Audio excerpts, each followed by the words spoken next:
Hello everyone, and welcome to a brand new series on the channel that I like to call Northwestern Lore Facts. In this series, I'll be going over the lore of my AU and the general headcanons for my version of Thomas. I've said in a few videos that I would talk about my headcanon someday, and today is that day. Before we begin, I would just like to say that none of this is canon to the official series, and if you don't like something that I've changed or created, don't be rude about it in the comments please. This is all just my interpretation and honestly just good fun. Now with that out of the way, let's begin. Fact 1. The three original colors of the NWR, that being Northwestern Blue, Green, and Red, originate from three of the original 5 railways that ran on the island. Those railways being red from the Tidmouth, Netford, and Elsbridge Light Railway, green from the Sodor and Mainland, and blue from the Wellsworth and Sudbury respectively. Fact 2. Flora in my canon is not exactly a steam tram. Instead, she's a fireless engine with a tram outline. Built in Croven's Gate Works circa 1990 or so, she was built to handle the old tramway at the now restored Great Waterton branch line. Flora would pretty much be a way for visitors to experience riding a tram service during the town's heyday.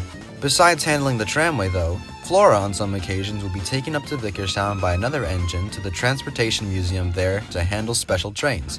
Speaking of which, Fact 3. At Vickerstown, there is a large indoor museum called the Sodor Transportation Museum. In it houses rolling stock, engines, road vehicles, and even ships that have all since retired from service. Along with that, there are sections of the museum that are extensively about the railway's history, stories, and pretty much anything that was either owned by the Hat family or was generally a part of the NWR's history.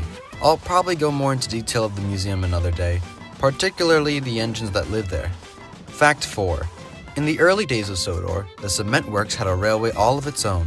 It was called the Killabon and Balladrin Cement Line, or K&BC for short.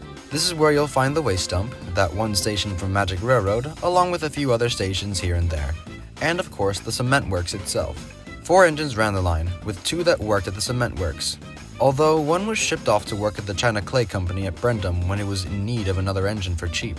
When all pre-Sodor railways amalgamated due to the formation of the Northwestern, the railway would become a branch line, with Balladrin becoming a part of the main line. However, it received a whole redesign to fit the NWR's needs. The line is situated near Kildane, where the Sodor Construction Company is able to get cement for Patrick. Fact 5. The Sodor and Mainland had a 4th member that was much bigger than the original 3. He was an 060 with a cab to boot. He was bought during the time the final attempt to construct the bridge to the mainland was underway. It took a lot of begging and reasoning to purchase this engine with higher-ups. However, let's just say things wouldn't end too pretty for him on his final run. Fact 6. When Percy worked as a shunter at Tidmouth, they pretty much would give all the trucks their own unique names. At least all the nice ones, that is. Some even end up working alongside them when they moved to Thomas's branch line. Those few being Tiny Tina, Jules, Darren, Miss Piper, and along with a few others. Fact 7. After Henry's Kipper crash in 1935, he was swiftly rebuilt at Crewe. The way this was done was first removing what was salvageable, that being a part of the cab frames, the wheels, a good chunk of the tender, and of course removing the smoke box door. As in my canon, the faces on the steam engines are in fact removable and still function as doors. After that, various new Stanier parts were given to Henry, the biggest one being his new Stanier boiler and firebox. So that pretty much makes Henry a hybrid of Gresley and Stanier in my canon. So it's safe to say that the 2 Henry theory is absolutely not a thing in my canon. Topham would never replace Henry, and I could never see him actually doing so. Henry is still the same old Henry, just with some updates to his design. And with that, those were some of my headcanon facts. This was such a fun thing to try, and I got plenty more facts and lore bits that I would love to share with you all in the future. So if you guys are interested in this becoming a full series on the channel, let me know. But anyways, that's all from me. Thank you all so much for watching, please like and subscribe, and I'll see you all in the next one. Later!